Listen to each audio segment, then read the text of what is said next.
बुढाले घुङ्गी बनाउनु सिकाउँदैछ। सिकाउने होइन बुढा? हो, मेरो बुढीले घुङ्गी बनाउन आउँदैन अरे, बानीले खाने अरे। अनि भन्नु नि त के हाल्यो?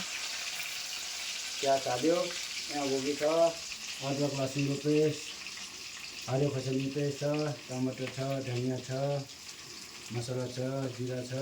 अरू के कमी? खोइ अब मैले कहिले खाएको छैन, तपाईँले खाएको छ। अब हालिदिनु पर्यो अदरक लसुन पेस्ट।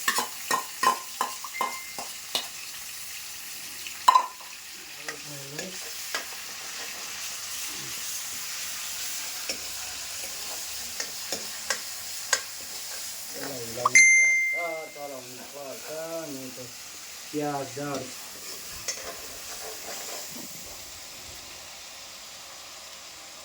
मेरो गुडियालाई आउँदैन बनाउनु, धनियाँ त गिरेछ।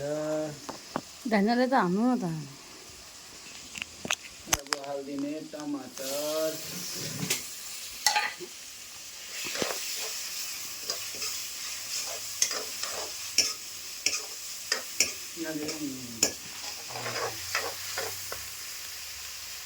अब हालिदिने खोज्नु न आउँदो रहेछ मसला हाल्ने। मसला हाल्ने, यो रङ खोर्सानी एक प्याकेट, भुँडै पोल्छको जस्तो खान्छ यो घुङ्गी त। त्यहाँदेखिको आउँछ हाम्रो जिरा पाउडर त हालेकै छ त अहिले। केमा, त्यहाँदेखिको आउँछ हाम्रो हल्दी, यो भयो। अस्ति पुरा उयो पनि हाल्नु न, यसो पानी नहाल्नु कि।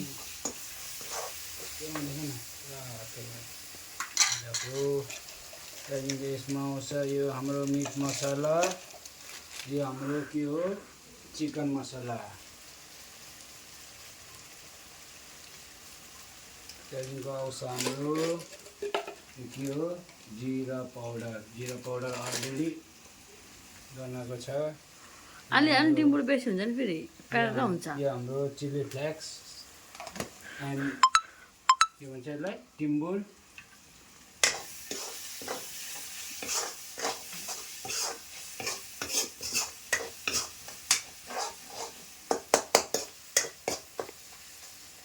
हल्का गरेर छोपिदिने।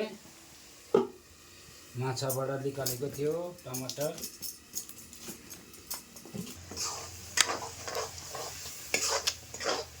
जिरा पनि हालिदियो। हाम्रो ग्रेभी गर्ने, हाम्रो यो ग्रेभी मजाले देख्यो यहाँ कसरी देख्दैछ यसलाई।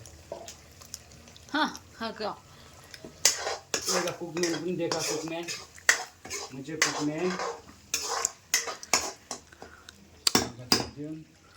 पिछो ब्याकग्राउन्ड इग्नोर गर्नु। लु खाँदा बुढीले बनाएको माछा ट्राई गरेको रोटीसँग।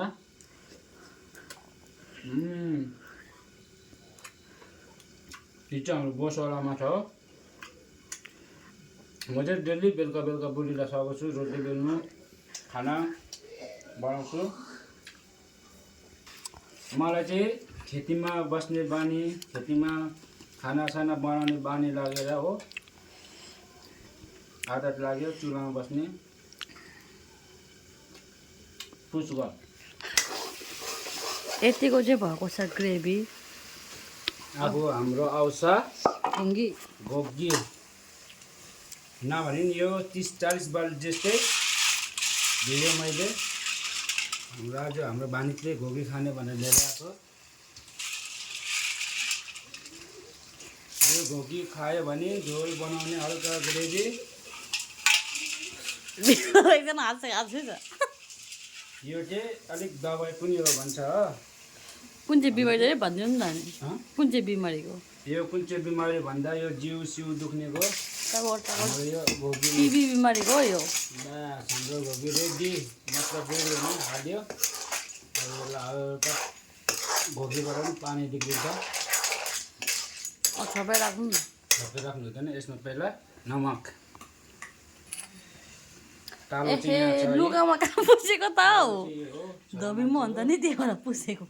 बुढी हुँदा हुँदा धोबी के को धोबी हो? हाम्रो अब छोपेर राखिदिनुपर्छ त्यहाँबाट चाहिँ निस्किन्छ हाम्रो पानी हल्छ यहाँबाट पानी कसरी निस्किँदैछ काटिदिउँ बेसी लामो भयो पुस